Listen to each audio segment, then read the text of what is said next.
Oh, hey. Hi, everyone. Just want to check in and see how everyone's doing during this pandemic of COVID-19. Everyone's social distancing and pretty much stuck at home. So just want to check in and see how are you doing and what are you doing to take advantage of this time. By the way, my name is Dr. Michael Corsilis. I'm a naturopath and a PA. I work in primary care and in functional medicine. So I do a little bit of everything and integrate that type of medicine together.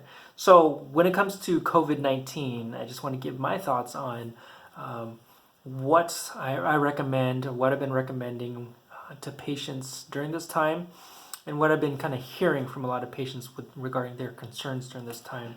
So when it comes to what to do at home, because I do have a lot of patients talking to me about how they're super anxious at home, they really want to get out, they don't know what to do with their time. But as I talked before in other blogs, I'm like, man, you got to take advantage of the time you got. People who used to commute, because right now there's really no traffic since everyone's working from home. People used to commute, I'm like, man, you got to take advantage of that long commute and listen to like podcasts to try to improve upon yourself, learn whatever you can. So same deal applies to folks who are working from home. Or unfortunately, if they've been furloughed or just kind of let go and they actually don't have a job. You have to change your perspective and think about what am I going to do with this time? So this is an opportunity for me to step up because I finally got time on my hands, because everyone's been talking about, whether it's to me or to themselves, I don't have enough time to exercise. I don't have time to go to the gym. I don't have time to write that book I wanted to write. Or I don't have time to help out in the community and volunteer. Now you got that time. A lot of people got the time on their hands. So it's a new perspective. It's a new type of life we're living in. This is the new norm. So take advantage of that time. There are usually three things I tell people to focus on. One, me being in healthcare, is focusing on yourself when it comes to health. A lot of my patients, for chronic conditions, they might have type 2 diabetes, high cholesterol, hypertension, and they're overweight. So I give them a lot of tips, but a lot of times I might end up prescribing like certain supplements or even medication. But ultimately, I prefer not to put people on cholesterol medication or something like red yeast rice and fish oil to lower cholesterol. I'd rather have them focus on lifestyle to lose weight, focusing on good diets and good exercise too. So if those are your weaknesses, because a lot of times I tell people, honestly, you really need to clean up your act and lose some weight to really get your life back on track. This is the time to learn about how to improve your diet. This is the time to learn about what type of exercise do you need to do. There's YouTube out there. I'm seeing all you guys on YouTube. You can see my previous videos about certain medical conditions when it comes to losing weight or losing cholesterol. And there's a ton of resources out there, whether that's online or just accessing a library. But you got that time now to learn about how to detox off of sugar.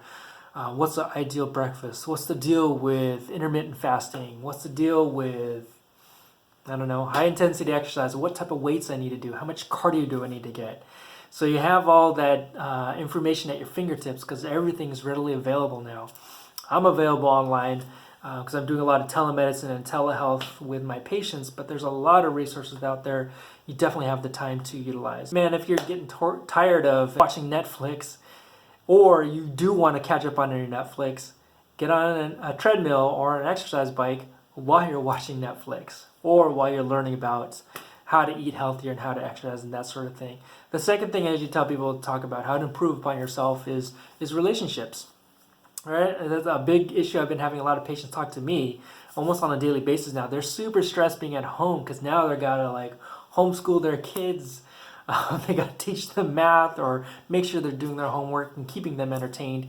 Or they're having stress with their spouse because they're stuck at home. They can't go to their regular outlet, whether it's hanging out with their friends or just taking time off. Bigger thing I talk about is relationships, how to improve relationships. And that boils down to a lot of good habits as well. So what do you need to improve upon yourself when it comes to relationships? What does your spouse need to improve upon with their relationships?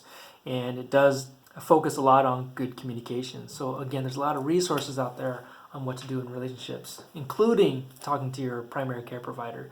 The third thing I usually tell people about how to focus on themselves is finances, especially during this time, especially if you're furloughed or if you're cut back on your hours. Even when you're back to full-time, you got a full-time gig, everyone should be investing their money. and how should you spend your money. All right, are you spending your money because you're bored or impulsive? It's kind of like eating. Are you eating because you're bored and impulsive and just craving that quick dopamine fix?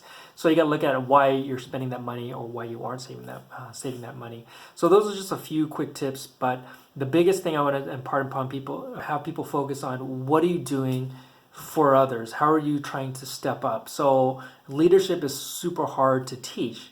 It can be hard to learn too. We're not all born leaders. I'm definitely not a born leader, but I try to do what I can. So I've tried to improve myself on how to speak, but also how to lead. So you got to lead by example. Leaders lead by example. So I encourage folks to try to learn your craft or learn a good hobby. Try to impart some knowledge and leadership on people, whether that's through video or just calling on the phone or just writing a book. So there's a lot of ways to step up with leadership, whether that's leadership at your work, your business, or your community. All right, the community definitely needs a lot of help and a lot of leaders to step up. So I'm here for you. Just let me know how I can step up and help. But let me know what's going on. What are you doing at home? How you want to improve yourself? So those are just my few tips, and I'll talk to you guys soon. Thanks for watching.